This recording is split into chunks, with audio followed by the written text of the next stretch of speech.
Добрый день, уважаемые друзья. Мы начинаем нашу дискуссию, посвященную теме редизайна системы. Какие трансформации ждут систему и инфраструктуру здравоохранения? Ни для кого не секрет, в общем-то, что этот год очень сложный для системы здравоохранения, это если мягко сказать. Поэтому я думаю, все, что мы можем сделать как граждане, это только поблагодарить всех работников системы здравоохранения, которые сейчас сражаются. So I'd like to thank all the healthcare workers who are on the front line, the doctors, the nurses, and the managers who have to take the decisions almost every day, depending on the situation. Therefore, thank you so much.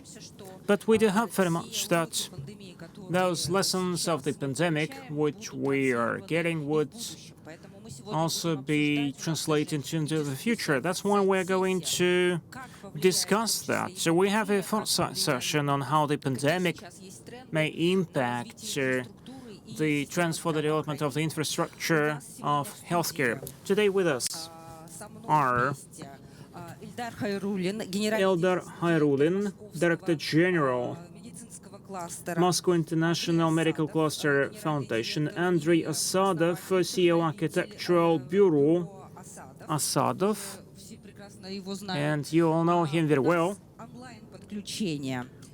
Online with us would be Brigitte Ernst, partner, Architema Architects, Alberto Sana, Director, Research Center for Advanced Technologies in Health and Well-being, San Rafael Scientific Institute, and at 12 o'clock we'll be joined by Tancred Stobe, Emergency Coordinator, Médecins Sans Frontières. My first question goes to Brigitte Ernst. We know that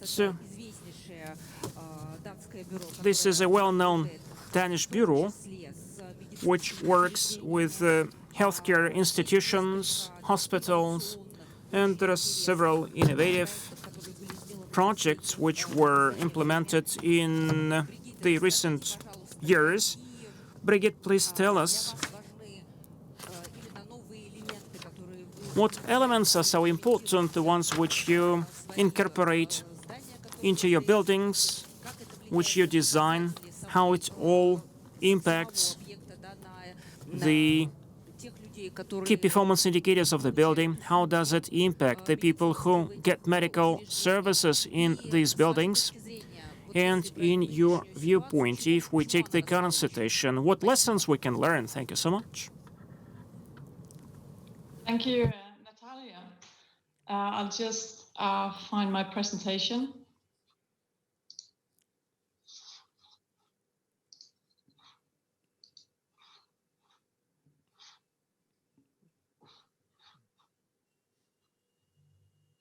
Sorry, can you see my presentation? Thank you. Thank you, and good day, everyone, and thank you to Moscow Urban Forum for this invitation. I am pleased to participate here today to share with you our work within Scandinavian healthcare architecture. And I will, through the next 7 minutes, answer Natalia's question of how we design architecture here.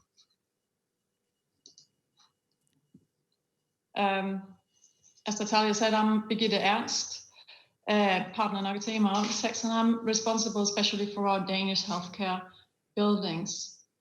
And as you can see, we design healthcare architecture as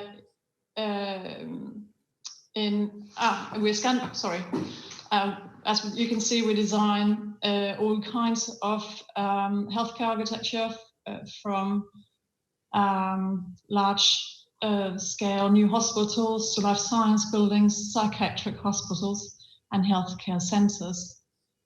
And we are Scandinavian with offices throughout Denmark, Norway, and Sweden. And we have a Scandinavian approach in our architecture with a tactile and people-centered design that naturally comprises healing architecture. So I'm going to share with you 3 of our recent works and how what is important to us in these works. First is New Østfold Hospital. It's in Kalnes, south of Oslo, Norway, and it's our most recent fully equipped acute care hospital. It's part of the Norwegian government's strategic efforts to optimize and enhance the Norwegian hospital system. And the hospital is designed to ensure optimum logistics and flexibility. And its layout ensures close contact with the surrounding landscape that we know is life-affirming and supports patients' recovery process. The project is one of the largest new built projects in Norway, and it sets a new standard for Norwegian hospital construction based on the concept of reducing length of stay for the patients and optimizing staff workflow. It's designed for optimal logistics and flexibility, and it's also the first Scandinavian hospital to offer private rooms with en-suite bathrooms for all patients, and this is a pillar in healing architecture. The majority of these enjoy the healing due to nature as well. So covering 90,000 square meters, the building is based on an advanced digital 3D model, which was used throughout the design and planning phase to create one of Norway's most cutting-edge hospitals. The project won the title of Best BIM Project of the World in 2014 by Building Smart International. The aim of the architectural design is to provide confidence building settings where patients, visitors, and as well as staff feel highly prioritized. And the central plaza, which you see here, is a natural hub of the building with easy access to all of the clinical functions. Elements of healing architecture such as ample daylight, the use of wood and space creating furniture for privacy makes an inviting healing environment. Projects like the new Østfold Hospital has in many ways been a forerunner for the Danish hospitals reform, where we're currently centralizing into few but highly specialized hospitals, the so-called super hospitals. The aim is to deliver the best healthcare for all, and the centralization ensures specialized skilled staff and top-notch medical equipment.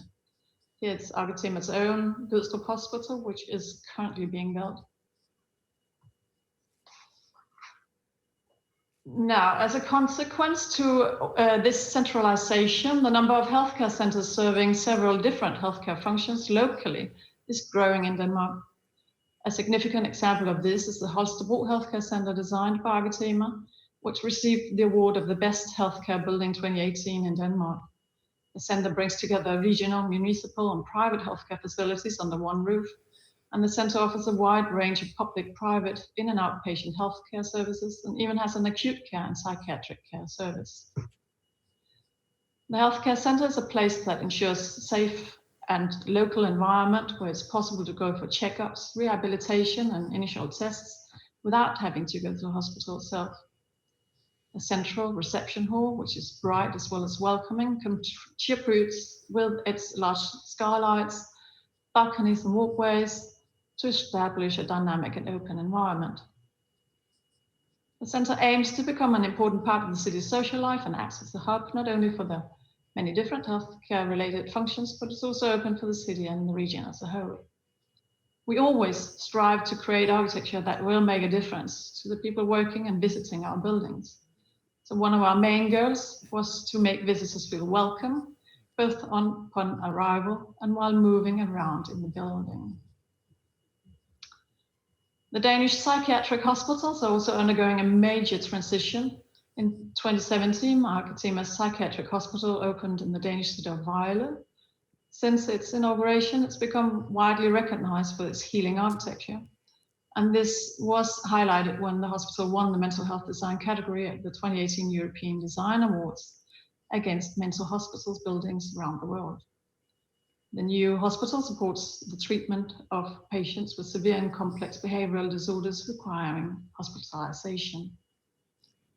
The design process focused on creating the best possible environment for patients and staff. This is achieved by providing ample daylight throughout the building, easy access to nature and open spaces, transparency throughout the building for safety and security, as well as a thought-out layout. The design focused on forward-looking healthcare design that encourages physical activity and minimizes coercive intervention. As a result, forceful intervention is reduced up to 50% compared to the old premises. So we can make a difference with a mix of care, extra thoroughness, expertise, experience, and knowledge on healing architecture. Thank you. Бригитта, спасибо большое за ваше выступление. Очень Brigitte, thank you so much for this your contribution. Really very interesting cases and projects. Tell me, please, аккумулировать весь ваш опыт. if we accumulate all the experience, what are the main recommendations which you can make to all the healthcare systems in terms of construction of hospitals? What standards we have to pursue? Yes. Well, when we design hospitals, we always begin with function and logistics. This is always the main aim, so that the staff doesn't have to run so far. The workflow can be organized in a good, in a proper way, so they will have more time with the patients. And also, all the elements of healing architecture are so important for the patients to feel well. When they do this, when they feel secure and comfortable, they focus less on pain, and the stay becomes more comfortable. And also, there's evidence that the stays will be shorter in this environment. And I believe that, and of course, you have the single bedrooms, you have access to daylight, you have access to nature, all these things that comprises into healing architecture. And I think also in this pandemic, we should also think these elements into our architecture if we can. At least we can do our best now to prepare for the next pandemic, which is probably to come at some point. Спасибо большое. Thank you so much. Saying that, I would like to turn to Catherine, who is with us today. We listened to the contribution from abroad, and a lot of very interesting things take place in Russia. What are the main criteria which you follow? Объектов, да, потому что Бригитта тоже говорила про комплексные объекты. Brigitte spoke about comprehensive buildings, where under one roof you may find a hospital and rehabilitation centers. What are the standards applied in Moscow, which may be widespread all over the world? Thank you so much, dear colleagues. I'd like to share the Russian experience, including our projects on setting up an rehabilitating environment. I'm a CEO of the architectural bureau myself, and I'm an architect in the second generation. And for 30 years that we are creating lots of facilities in many formats, and we came to understanding how an urban environment may look like, the way that the whole environment would have a rehabilitating effect in order to create an urban environment which would have no reasons to stay ill. On the contrary, the urban environment may have healing effect. There is a whole set of parameters which we have to follow in order to create this urban environment. As a result, we will find a very inspiring environment. This is a whole series of criteria which may be applied to different facilities, different buildings in the city, but in healthcare, it should be even more pronounced, because healthcare centers and buildings not only have to have a healing effect, but also a rehabilitating effect, if you want. It should help 100% recovery of the patients. I'd like to showcase that on 3 examples, how such an approach may work. First of all, this is a Demorgachev Center of Children's Hematology, which we developed along with Transumeta, a big Russian-German project. And a whole number of experts were engaged, and other design bureaus were involved, but those who were behind that project, who masterminded that initiative, these were the doctors, a brilliant team of Galina Novichkova's center, The whole team on that center asked us to create an environment which would be totally different from a conventional hospital, which, with its view, would make a totally different sentiment, a totally different mood, different shapes, different colors, to invest this healing effect. This is what we tried to do. This is a big, multifaceted, multidisciplinary center. Early in the year 2000, we found new ways to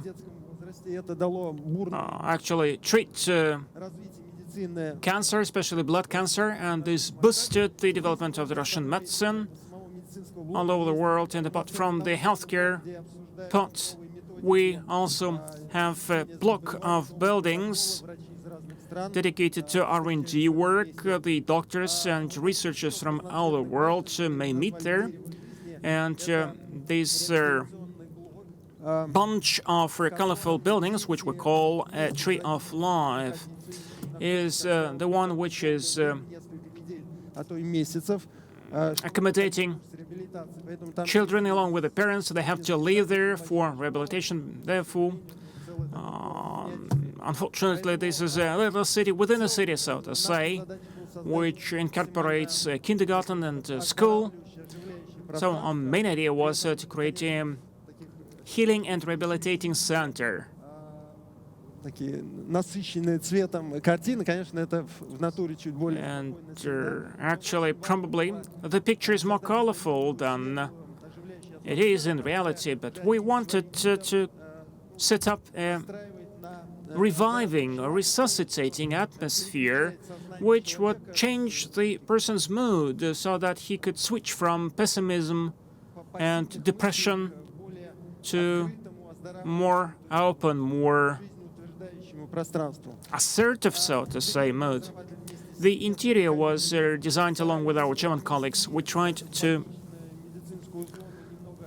bring some of the home-like coziness using the wood finishing materials, antibacterial curtains, which again make it all very cozy, along with a number of charity foundations which are involved in the rehabilitation of the children, the recovery of the children. We have reshaped the whole environment. It is full of life. And the whole environment correlates very much with what is going on there. And this is a very inspiring atmosphere to the extent it is possible in such grave situations. Next, our case is maternity and gynecology center in Moscow. Until recently, it looked very depressive, but this is actually where the life comes true. And we had to restructure these buildings originally erected in 1980s. We retained the architectural forms, but tried to invest easier and lighter traits. On top, we built a new therapeutical facility with a whole range of services offered. We retained the volume and kept the colors, the facades. Again, are rather colorful, and this is one of the first steps to renovate the facades. All the main elements of the original building are retained, but now this looks more joyful. As far as actually the main aim of that center is to deliver life, and it has to look joyful. And the third example, this is not a standalone building, but this is a whole set of buildings, and Ildar will tell you more about that. This is a cluster where a healthy urban environment is present in all its manifestation. We invested into the design of the master plan and developed a pilot project, a kind of a headquarter of the whole medical cluster. This is a diagnostics building, which consists of a number of areas or zones. And apart from the clinical medical functions, it also accommodates an R&D center, a conference convention center, where doctors may meet and discuss different topics, looking for new formats and new medications. And in that project, we implemented 5 major principles of healing architecture. The first principle is about the facade. It should be light and it should look friendly. And the whole space should look friendly, because the concept of the medicine of the future is preventive medicine, which means total checkup of the body, and you got to the medical institution voluntarily as to a fitness center, as to a gym, and the environment is meant for the overall checkup of your body and any deviations or impairments at early stages.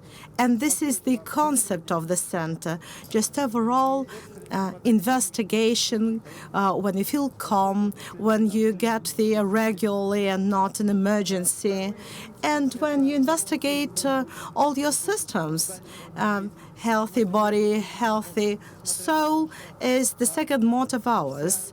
So the facade is important. It is used and made of very efficient glosses, preserving heat. And then the next concept is maximum light and maximum air. And the whole atmosphere of the internal spaces is part of your rehabilitation mentally on the molecular level. This space, when you get there, just calms you, and you have high spirits and good motivation. So a lot of light colors, natural environment, natural colors, together with the medical cluster team. Andrei, sorry for the timing. Sorry. So we did our best to have natural trees and natural wood and natural green colors. The entrance room and other functional zones, the zone for the conference, the scientific block, the block for research, for outpatient patients. So all the spaces are light and functional. And the fifth concept is comfortable environment. So the environment is comfortable enough to solve all the problems of our patients. And this is the environment, summing all things up, which can motivate people and help achieving anything, developing, having the best potential. Thank you so much, Andrei, for your great presentation. Actually, this is your last project, which gives the floor to Eldar, actually. So, Eldar, how should this human-oriented institution should look like, as you see it? And could you please share with us the ideas of the Moscow Medical Cluster? We were launched in 2012 after the federal law regulating our activity was approved. We are in Skolkovo, and we have 58 square hectares there. So planning, we tried to study all the international best practices. We did it during design and planning and also during the construction. speaking about the planning. For bigger mega cities is one thing, and there are other trends for the regions. But the first common trend is as those. So the outpatients care and the emergency care should be as close to people as possible and should be accessible for everyone. But on the other hand, there should be multi-profile hospitals with uninterrupted processes covering all the branches of medicine. And this is a very good example. Well, all the high-tech medical care is located in one space. This was an example from the city of Ankara, Turkey. And Moscow also goes forward. Kommunarka, the hospital, is part of this trend of trending for the medical institutions and the medical clusters as part of a mega city.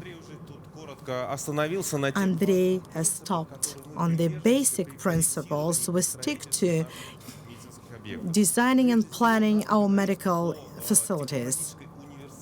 Number one thing, they should be technologically universal and multifunctional.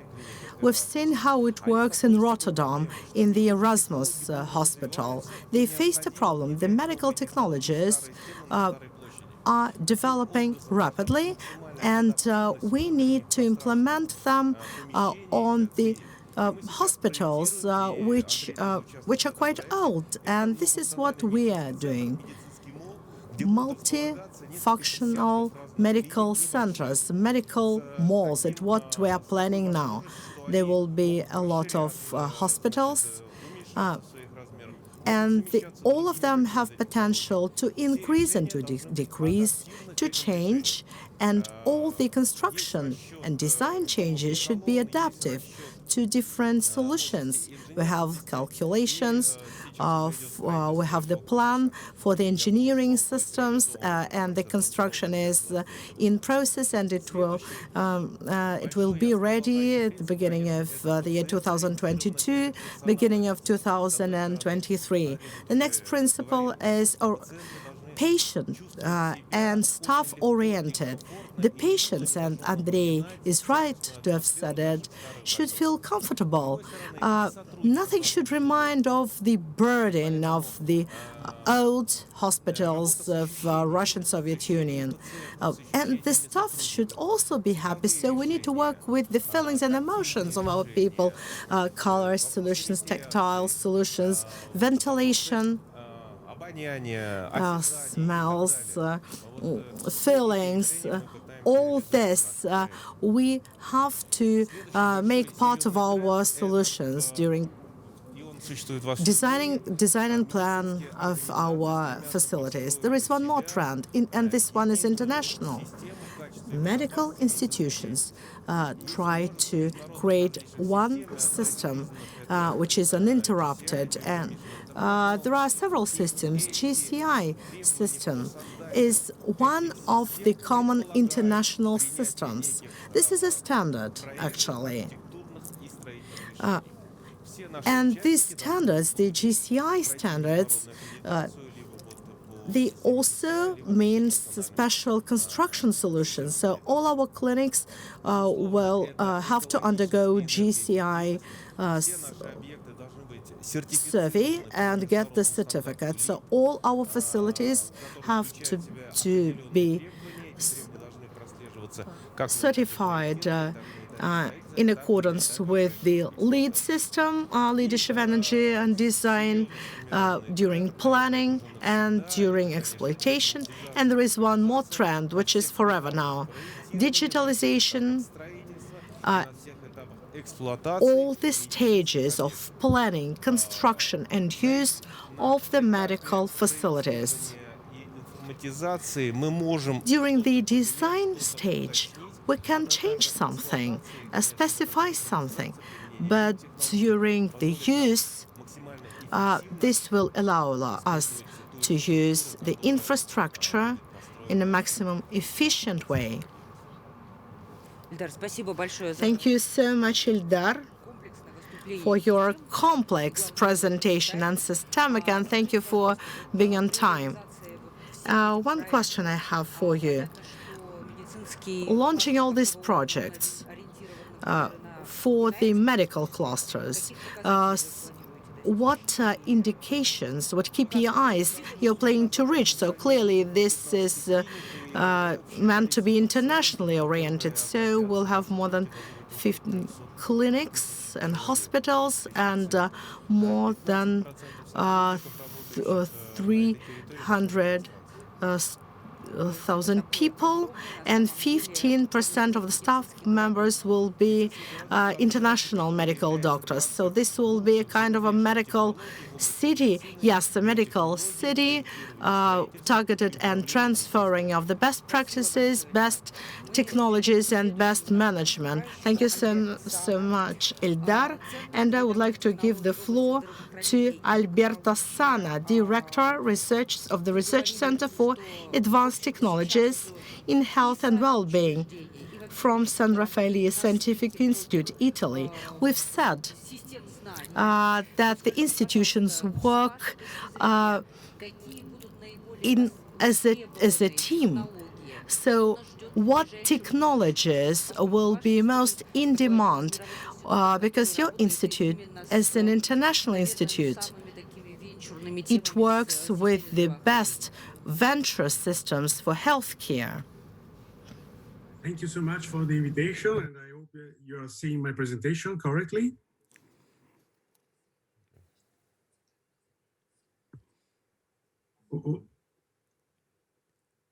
Can you see my presentation? Да. Так, кто-нибудь скажет? Okay. So thank you for the invitation, and I will very briefly give a vision of what we do in the research environment. So we are studying the future of hospitals in the present.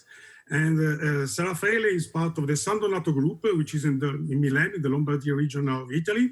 And it's a part of a much broader group with other 18 hospitals in the Lombardy region of Italy. You have here a bird's eye view of the main site. And in this main site, we have all components of a city. All components.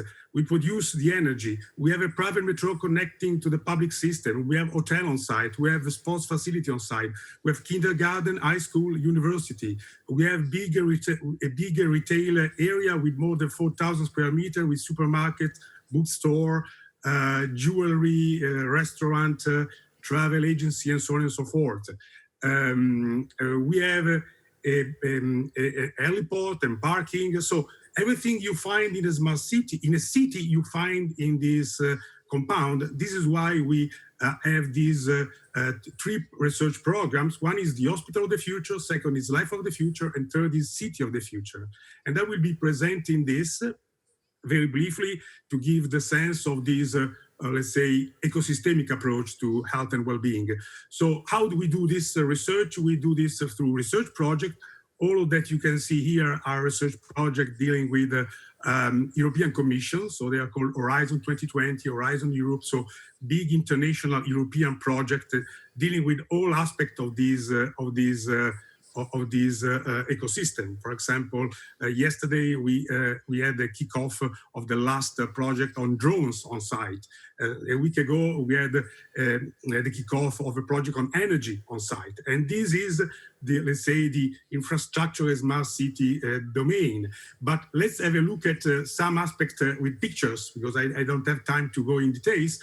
But what we have been working on, we are working with for introducing new technology. As it's been said, the digital and robotic transformation is so fast that we have to design now hospital for the future, not design for the present, because technology will go faster and faster. And so we have to see the future to design the present and to design a resilient present.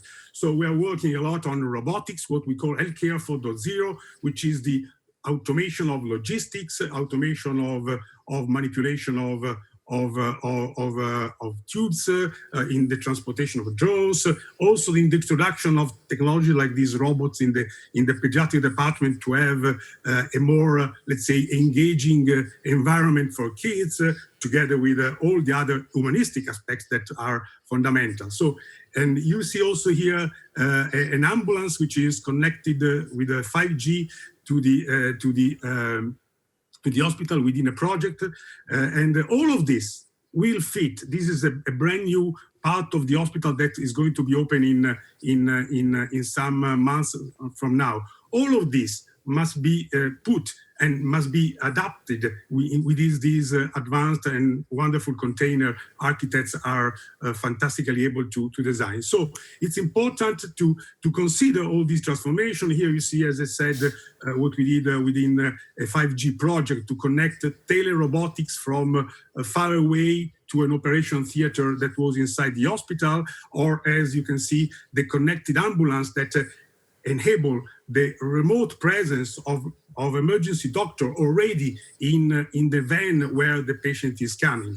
So I give you now the sense of what we do in this environment for the 25,000 people that every day, not in COVID day, but there will be come soon those times, will come in this smart city. So we design and test application for healthier life. So we start from the healthcare record, which is one of the treasures of hospitals in the world, and we design personalized services for personalized medicine to promote healthier lifestyle. And we tested it inside our living lab because we have all the facility to test it. So we test it, and you have here some example of this, testing the support in taking autonomously medication at home, supporting the right nutritional choice when you're choosing in real time at the supermarket shelf. We're designing the vending machine, or together with the top Italian chef, we designed some cooking, let's say, video lesson in order for people to motivate people to have healthier lifestyle in terms of nutrients. We design app to support a diet that help you in staying in the nutritional habit. We design system that you can wear with sensors so you can understand a lot of aspects of your behavior, if it is correct or not. You see, we design video games for kids to teach them in educational way how to eat better, how to move better, how to trust medicine and doctors. And we design also cars, okay? Cars that adapt for your body, so you're not having problems in driving. And all of this starts from the healthcare record. We design also system that enhance the capacity of these of the people to commute to the hospital to minimize stress and effort and traffic and so on and so forth. And at the end of the day, all these concepts have been transferred in different environments, or not only the hospital smart city environment, but we are redesigning the urban park of the future to motivate people to go and stay outdoor and have a healthy and fruitful life in the open air, together with people socializing, with the support of motivation and of sensor that helps you in understanding if you're doing the right things or if you need some help. We are redesigning smart districts. We are redesigning the social and well-being services of new districts that are going to be built here in Milan, to have already smart district designed for this, as well as for touristic and nice places where it's nice to be there and co-work and live, where the health delivery is the key essence of staying safe in a nice place, where we can have business as well as leisure, as well as live not far from the city and commute when you like, as this is some of the new things that we learned after this COVID experience, that we would like to stay in better place and move more in a more flexible way, and not all together, for example, in the weekends and so on and so forth. So this is the overall messages of my presentation. So the hospital is a container that has to contain the future, and the future of processes and future of people, and digitalization and robotics is a revolution. We have to be resilient to this revolution. Hospital is a social hub, hospital is a well-being hub, and hospital can teach and extend this blueprint in smart cities. Thank you. Спасибо большое, Андреа. Во-первых, за столь интересное выступление, а во-вторых... Thank you so much for your great presentation and also for your doing so that our speaker will dwell on his presentation. So today we have new demands during the pandemic time. Andrei has said also that health does not start in the healthcare institutions. It starts with our good habits, our diet, our activities. This is what we are going to discuss today, what the city should do to save our health, to stimulate us to be healthy and not just referring to the medical institution when something has happened, but to be preventive. We have now our new speaker, Tankert Stöbe, Doctors Without Borders. Tankert Stöbe, are you here with us? No, we don't have you online yet. Okay. As soon as Tankred is here, he will be with us online. Then, dear friends, Andrei and Eldar, let's go on our discussion.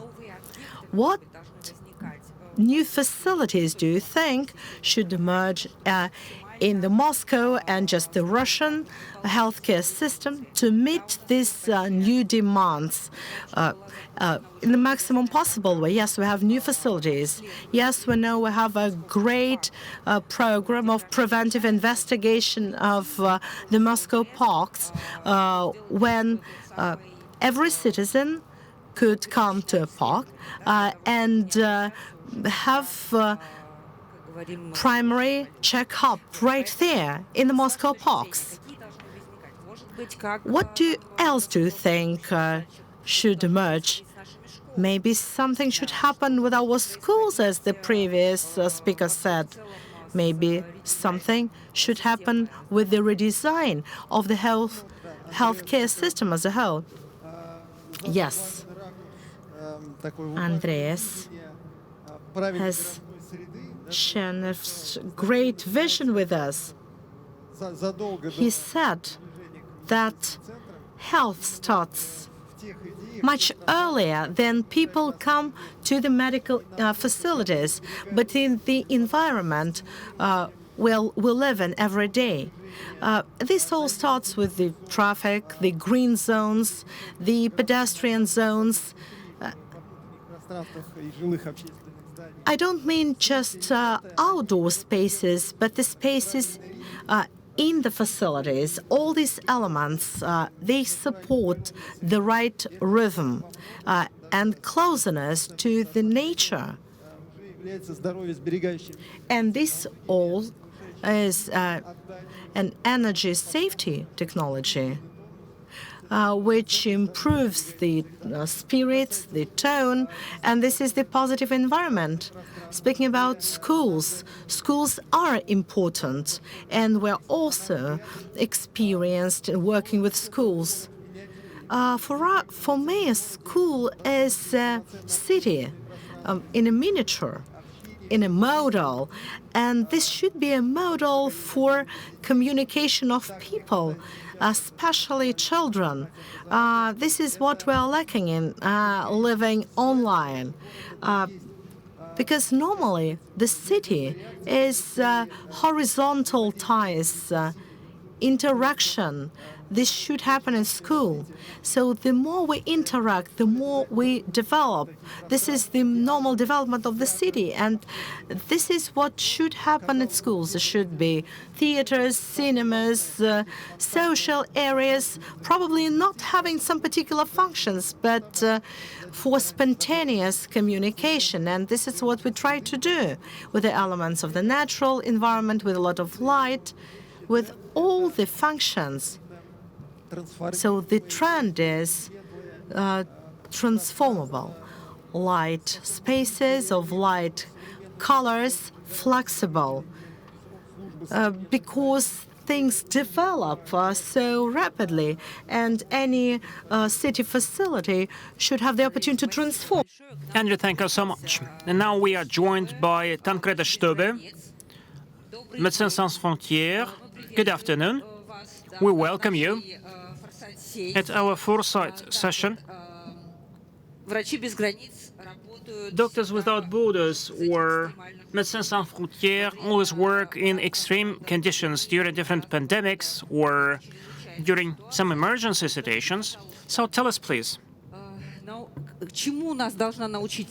what lessons we have to learn from COVID-19, a totally global phenomenon, because you as an organization work in different locations during the outbreaks for fever, etc. And usually, actually, it would be an individual fight, but now this is a global pandemic.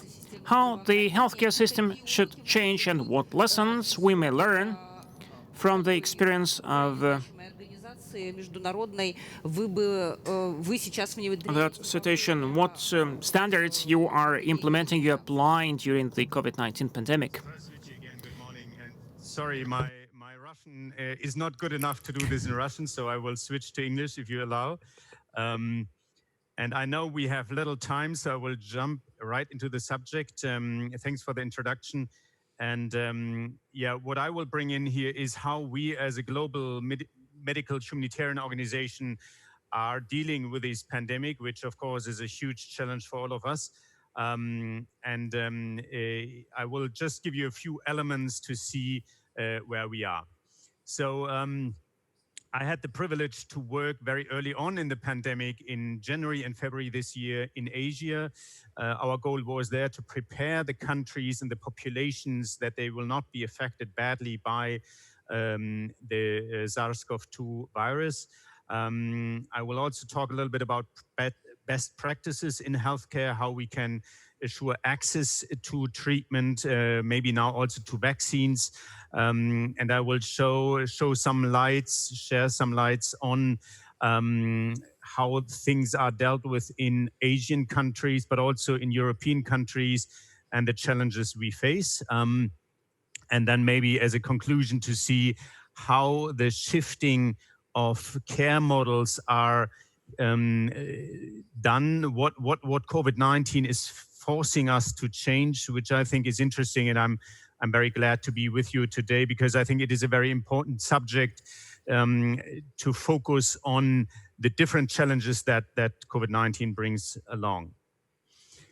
My first stop was in Japan early in the crisis. This was end of January.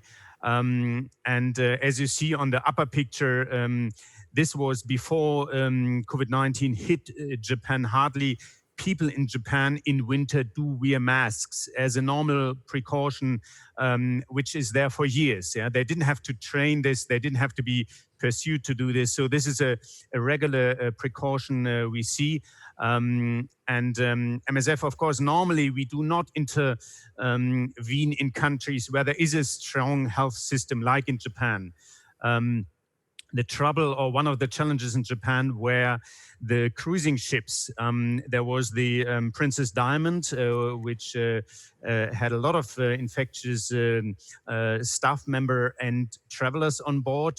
But then there was also the Costa Atlantica cruise ship, where they also had more than 600 staff members tested, out of which almost 150 were positive. And here MSF tried to evacuate them, give them first aid.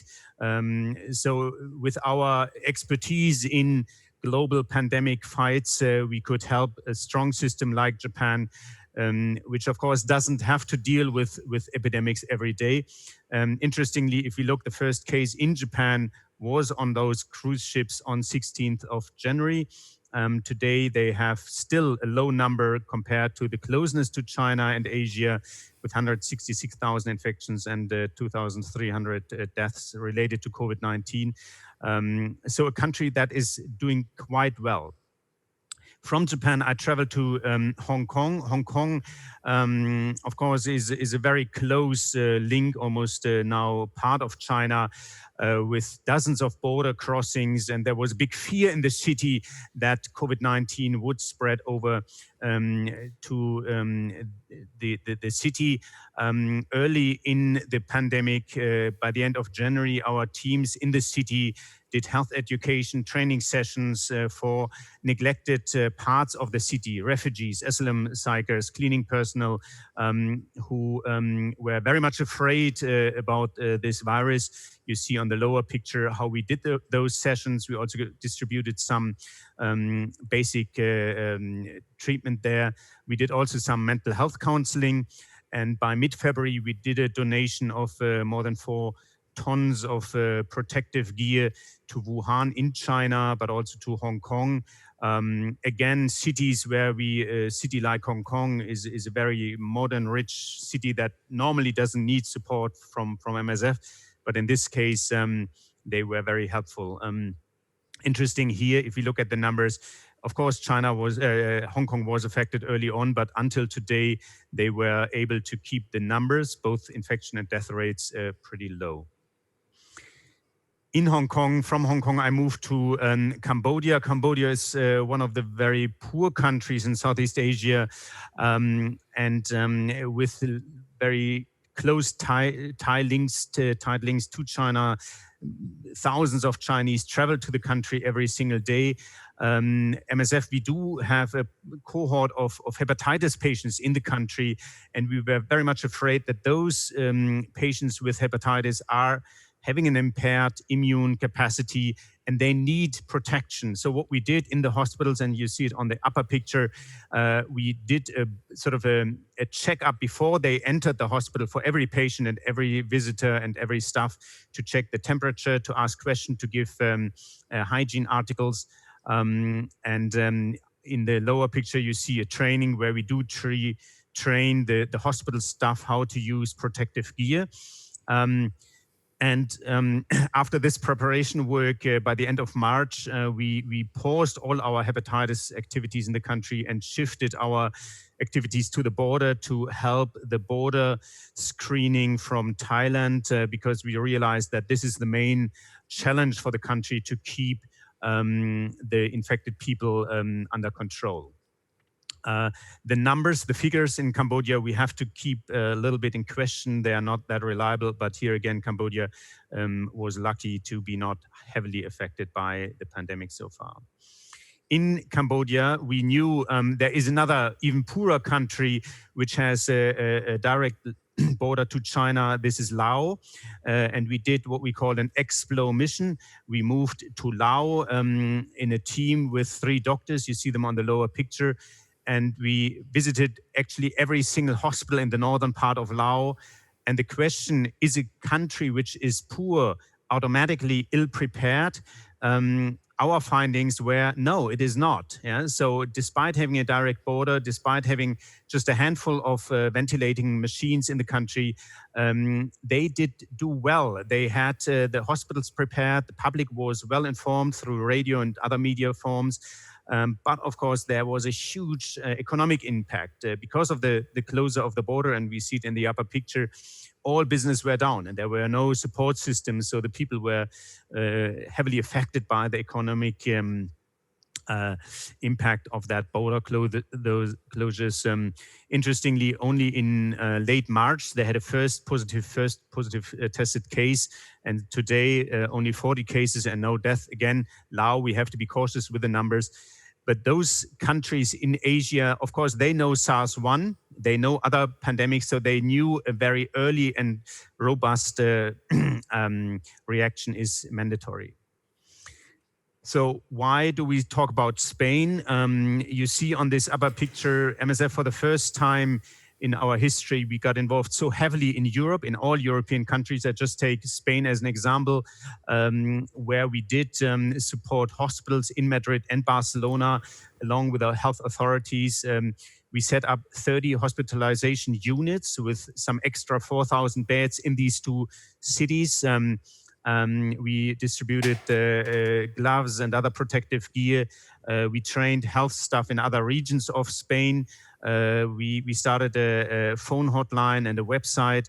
And all this we multiplied in other European countries like Italy, UK, and France, realizing that in Europe there is very little understanding of a pandemic. We have all different diseases here, but we have not dealt with a viral pandemic like SARS-CoV-2. As you see, heavy affected Spain again now in the second wave with millions of infected and tens of thousands of deaths. Here you see a makeshift hospital. Of course, what our capacity as MSF is to set up quick and for big numbers health facilities. What are the challenges we see? It is all mega policies are affected. You see them in Russia, we see them everywhere in Europe, in Northern America, in Central South America. So there is no country on earth, no city on earth which is not affected by this pandemic. And of course, in cities where people live cramped together, these challenges are even bigger. And at the same time, we see a global breakdown of all logistics. Flights are stopped, airports are closed. We use additional aircraft to send our supports, our supply to remote areas. But of course, all health staff is affected. Thousands of doctors and nurses have been... I'm sorry, yes? we have only a minute. Okay, I'm almost done. So, and now if you look at vaccination, of course, the distribution, I just read yesterday that almost all vaccines of the two big Western manufacturers, BioNTech, Pfizer, and Moderna are sold off already. So we need those also for poor countries, for health workers in the frontline areas. And of course, as we speak today, there is no drug for COVID-19 available. And that's where we are. Thank you so much for your attention. If there's room for discussion, I'm happy to answer your question. And спасибо. Спасибо большое за... Thank you so much for a very interesting presentation, very interesting report, how different countries cope with such a difficult situation. Really, a lot depends on their capacity, on the level of development, on the maturity of the healthcare system. Unfortunately, we have no room for discussion because our next session will start in 15 minutes and it will be dedicated exactly to the transformation of the urban environment and to the lessons which we may learn from the pandemic in terms of how the urban formats may change. I'd like to thank our esteemed panelists. And really, the principles which were highlighted there, they are almost the same. All the speakers echoed the same views of the client-driven approach, of the new approach to design and construction, energy efficiency, resource efficiency,